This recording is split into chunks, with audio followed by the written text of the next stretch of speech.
de 100 milliards de chiffre d'affaires, 125 maintenant.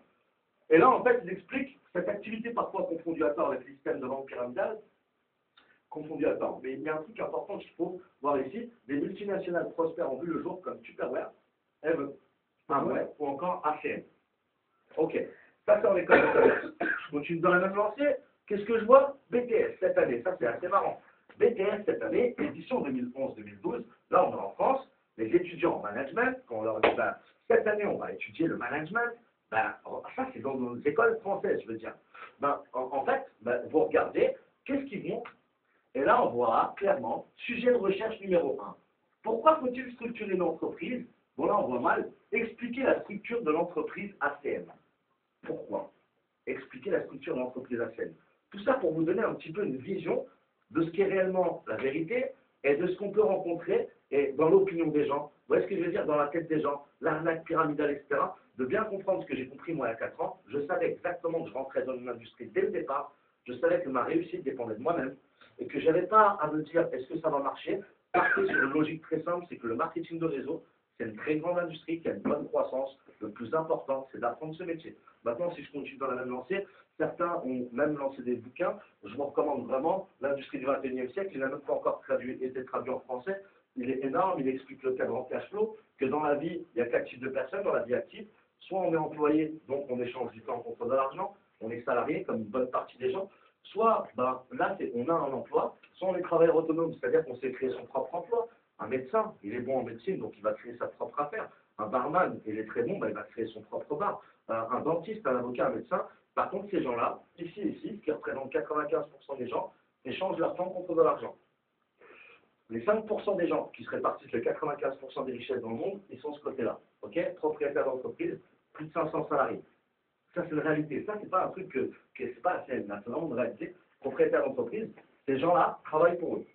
Et en tant que propriétaire d'entreprise, il faut 2 choses. Il faut la bonne idée et il faut l'argent. C'est pas tout ce là. Par contre, ces gens-là, eux, ils ont gagné du temps. Qu'est-ce que c'est? Moi, aujourd'hui, j'ai une bonne idée, j'ai de l'argent. Je vais mettre en place une entreprise. Par contre, il me faut des salariés pour faire tourner mon entreprise. Mais je ne vais pas créer une entreprise dans l'intérêt du salarié. Je crée une entreprise dans mon intérêt à moi. Mais ce que je vais faire, je vais mettre Rabat comme directeur, je vais lui laisser les clés. Ok, je vais faire la même chose à côté. Je vais faire la même chose à côté, je vais faire la même chose à côté. Ce qu'on appelle avoir bâti un système.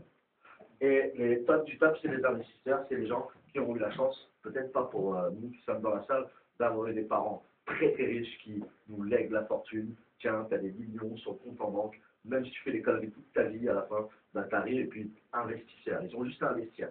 Maintenant, ces gens-là ont gagné du temps. Pourquoi?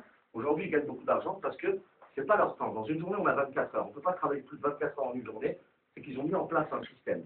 Pourquoi aujourd'hui le marketing de réseau, c'est l'excellente industrie, l'industrie du XXIe siècle? Au moment où je suis en train de vous parler, dans mon réseau, là, pendant que je suis en train de vous parler, les clients sont en train de rentrer dans mon réseau. Je n'ai pas besoin d'être présent. Donc j'ai mis en place un système. On peut commencer d'ici dans le marketing de réseau, rester ici, mais on peut traverser ici en développant un business, un plan B. Un plan B. Et c'est ce que représente ACL aujourd'hui pour n'importe quelle personne, c'est un plan B. Et aujourd'hui, celui qui me dit non, il n'y a pas besoin d'avoir de plan B, moi je me rappelle l'époque de mes parents, mon père allait travailler, ma mère restait à la maison, par contre, je vous le dis honnêtement, on vivait bien. Aujourd'hui, trouvez-moi quelqu'un qui peut le faire. Aujourd'hui, les 2 couples travaillent, bientôt les enfants, on les a envoyés aussi, les machin, etc. La réalité, c'est qu'on peut être heureux en tant que salarié, on peut être très malheureux ici. On n'est pas dans le cas, on parle d'argent, on parle business. Maintenant, en fait, c'est très simple. Je continue dans ma même lancée. Alors, l'ARCEP, les actes de l'ARCEP, il faut que vous compreniez ces outils-là. L'ARCEP, République française, juin 2011. Analyse des marchés de la téléphonie fixe, 3e cycle 2011-2014. Donc c'est très récent. Projet de décision notifié à la Commission européenne, disponible sur Internet. Vous regardez page je ne sais plus combien, et là vous regardez. Les principaux acteurs présents sur le marché pertinent d'accès résidentiel sont France Télécom numéro 1, ok, SFR numéro 2, ACN numéro 3. Aujourd'hui en France, ACN, sans faire de publicité, l'opérateur numéro 3. Forcément qu'il n'y a qu'une personne stupide qui peut penser que tout le monde va être content avec ACN. ACN aujourd'hui a des ennemis. Qui sont ces ennemis? Qui? On ne fait pas de pub. France Télécom, on leur prend des clients. Donc, vous comprenez aujourd'hui que ça, c'est quelque chose de concret. Donc, pourquoi je suis en train de vous mettre tout ça? Parce que tous ces éléments, tous ces éléments-là m'ont permis, moi, dès le départ, et doivent vous permettre d'avoir un bon mindset, d'avoir un bon état d'esprit. Parce que quand tu doutes, tu n'as plus envie de faire les choses. Quand tu doutes, tu manques d'enthousiasme. Qui dit tu manques d'enthousiasme, ben, la moindre action que tu vas faire, elle te paraît énorme, donc pas de résultat parce que pas d'action, donc manque de conviction, etc. Tandis que si tu es convaincu de ce que tu fais, bah, ça va dégager de l'enthousiasme. L'enthousiasme dégage quoi? L'envie de passer à l'action. L'action apportera toujours des résultats, même minimes, même 150 euros, même un client, même 3 points clients, etc. Donc c'est important dès le départ, il faut travailler son mindset. Mindset, maintenant on va parler de l'entreprise à scène dans tout ça. L'entreprise à scène, ça fait quoi? Au mois de janvier, ça fera 20 ans d'existence. C'est plus une start-up, 20 ans d'existence. Ça, aujourd'hui, pourquoi je le mets? Parce que tout simplement, c'est important de comprendre que dans la vie, parfois, ben, il faut savoir viser long terme et se dire que les 4 cofondateurs du départ sont toujours les mêmes 20 ans après. On est présent sur 23 pays. Quand j'ai démarré à Seine il y a 3 ans et demi, si tu connaissais quelqu'un au Portugal, tu ne l'invitais pas. Si tu connaissais quelqu'un aux Pays-Bas, tu ne l'invitais pas. Si tu connaissais quelqu'un en Espagne, tu ne l'invitais pas, ni en Angleterre, ni en Allemagne. Tu sais pourquoi? Parce que ça ne marchait pas les autres pays. 4 ans après, tous les pays explosaient avec la Seine. Tu peux développer ton business comme Facebook. Facebook, imaginez que vous aurez été à la tête de Facebook. Il y a 500 millions de personnes qui ont Facebook. Et chaque personne de Facebook, elle bouge en ligne. En fait, c'est ça. Troisième chose, dans le MLM, qui représente 125 milliards, on n'est pas dans un système supérieur, on est dans un business de services. Les services, on l'a tous. Augmentation du gaz, on est dans le gaz et l'électricité. Téléphonie mobile, Free va sortir, on est dans l'actualité. Je veux dire qu'on est représentant à scène, on n'est que dans l'actualité. Vous voyez ce que je veux dire? On est dans l'actualité, deux services les plus importants. Aujourd'hui, vous regardez dans la rue, vous avez juste à regarder pendant 10 minutes, vous allez voir combien de personnes avec un mobile. Ça, c'était pas à l'époque. Il y a 20 ans. Pourquoi aujourd'hui, des jeunes étudiants, ils rentrent chez eux, que leurs parents, oh, arrête ce truc, c'est quoi, c'est de la merde. Comment vous voulez qu'ils comprennent, alors que peut-être qu'il avait une époque où il n'y avait pas d'outils comme Internet, que pas tout le monde avait le mobile, il faut comprendre tout ça. Ensuite, la vision à long terme. Ça, c'est important. C'est que moi, je ne me serais jamais permis de faire des sacrifices pour une entreprise qui n'avait pas de vision à long terme. Aujourd'hui, à Seine, ce qui me plaît, c'est que moi, quand j'ai attaqué, à Seine, c'était une opportunité dans la déréglementation de la téléphonie fixe. Alors, les gens très négatifs, c'était qu'est-ce que tu veux faire avec le fixe? Les gens qui étaient positifs disaient, ben, en fait, si je comprends bien, ACM, ben, ils commencent par fixe, après, ben, ils vont lancer le mobile, après, ils vont lancer l'énergie, et quand il y aura la déréglementation, peut-être qu'un jour, il y aura l'eau, peut-être qu'un jour, il y aura ça, et puis moi, depuis 4 ans, je l'ai vu. Et ils n'ont jamais menti, les 4 cofondateurs. C'est-à-dire qu'ACM, depuis qu'ils sont en France, c'est imperfect. On est 3e opérateur en France, on n'a jamais vu un forum avec ACM paye-moi plus cher, c'est pas vrai, ça c'est faux, on n'a que des bons partenariats, vous voyez ce que je veux dire? Et en fait, aujourd'hui, vous n'allez jamais voir quelqu'un qui dit, il y a le plan de rémunération qui m'a dit que si je faisais 5 clients, je t'ai payé 150 euros, je n'ai jamais payé 150 euros. Vous voyez ce que je veux dire? Donc en fait, la réalité, c'est quoi? C'est qu'aujourd'hui, et la dernière des choses, c'est les 4 cofondateurs. Les 4 cofondateurs, je vous le dis honnêtement, je suis ça des champions. Je vais vous montrer mon mail que j'ai reçu. Ça fait plaisir à voir, c'est quand ils me disent Nassim, veuillez joindre le mercredi, rendez-vous à l'aéroport Schiphol, c'est à Amsterdam. On viendra vous chercher, ils viennent te chercher en limousine. Vous serez accueillis à l'hôtel Grand Hôtel. C'est magnifique, c'est une boîte américaine la scène, c'est une boîte américaine. Donc maintenant, ce que je veux dire par là, moi pourquoi j'aime cette boîte? À la différence de plein de gens, je suis passionné moi d'ACN. Moi je suis fier de développer avec l'entreprise ACN. C'est qui? C'est les 4 cofondateurs. C'est les 4 cofondateurs. Greg Provenzano, Robert Stefanowski, Mike Cupid, Stanley Cupid. Ces 4 personnes-là, ils ont fait le même métier que nous, il y a 20-30 ans en arrière. En 93, on n'a même pas le mobile en France, les 4 personnes décident de s'associer et décident de faire d'ACN une multinationale. Mais ils sont pris des bâtons dans les roues.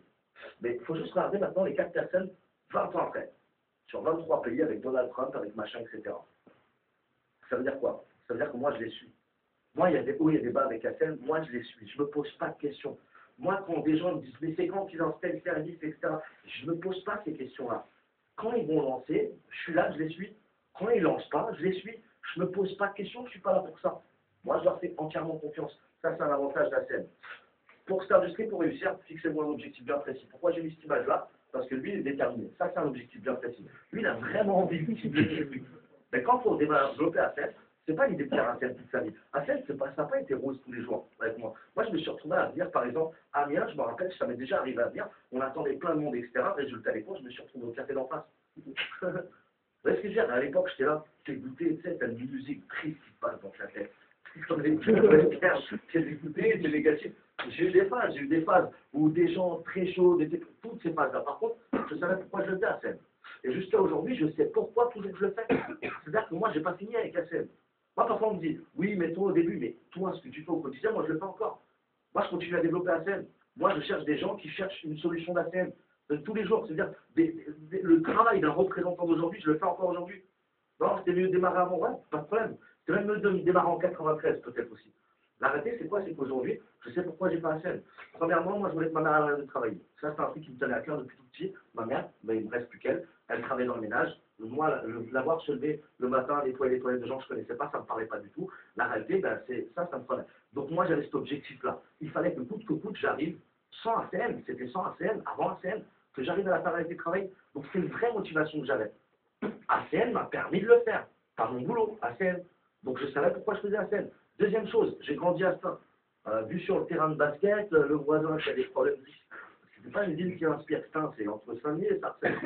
Tu vois, le truc, ben, la réalité, c'était de déménager. J'habite en Galles-les-Bains aujourd'hui. Troisième chose, je voulais plus avoir quelqu'un qui me dise ce que je devais faire, combien j'allais être payé, d'être indépendant, c'est ce que je voulais, c'est ce que je rêvais de faire. Donc c'était des objectifs bien précis, l'immobilier, etc. Fixez-vous un objectif bien précis. Fixez-vous quelque chose qui vous donne vraiment, qui sort des traits. Fixez-vous cette chose-là. Fixez-vous ce truc-là qui, moi, je vous le dis aujourd'hui, quand je me retrouve des fois à Bordeaux, je suis là, ben, en fait, je suis non seulement au travail, mais j'en profite. Quand je me retrouvais la dernière fois, j'étais à Marseille, un lundi, quand tout le monde est au boulot, j'ai pris un bateau, ça coûte 15 euros, hein, c'est pas extraordinaire. Ça coûte 15 euros, 15 euros pour aller faire un tour de bateau.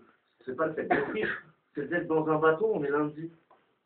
T'es dans un bateau, t'es à Marseille, et là, t'es là, tu te dis, voilà, ce que je rêvais, fixez-vous vraiment les objectifs bien précis. Maintenant, inspirez-vous des leaders, montrez l'exemple. Moi, depuis que je démarre à scène, je suis inspiré de qui? Moi, on m'a toujours dit un truc. Nassim, si tu veux réussir, regarde les gens qui t'inspirent le plus et essaye de leur ressembler. Donc moi, quand j'invitais des gens au départ avec Hassel et que le mec il me disait non, ça m'intéresse pas, ou Nassim, je te déconseille de le faire, je vous dis la vérité, hein, je le regardais, je dis mais moi, j'ai même pas envie de te ressembler là, toi. Je veux dire, inspirez-vous des leaders. Tu sais pourquoi j'ai mis la photo de Zidane? Bon, moi, c'est quelqu'un qui m'a vraiment inspiré. Mais j'avais regardé le film de Zidane. Zidane, c'est bien, on l'a vu en mode star, etc. Mais quand vous regardez le film de Zidane, qu'est-ce qu'il dit son entraîneur quand il était à la Juventus? Il disait Zidane, quand ses copains allaient jouer au foot, quand ses copains, pardon, allaient au cinéma ou allaient voir leurs copines, Zidane, il restait, il jouait. Lui, il tapait le ballon. Il s'entraînait plus que les autres. C'est-à-dire qu'il faisait le truc que les autres ne voulaient pas faire.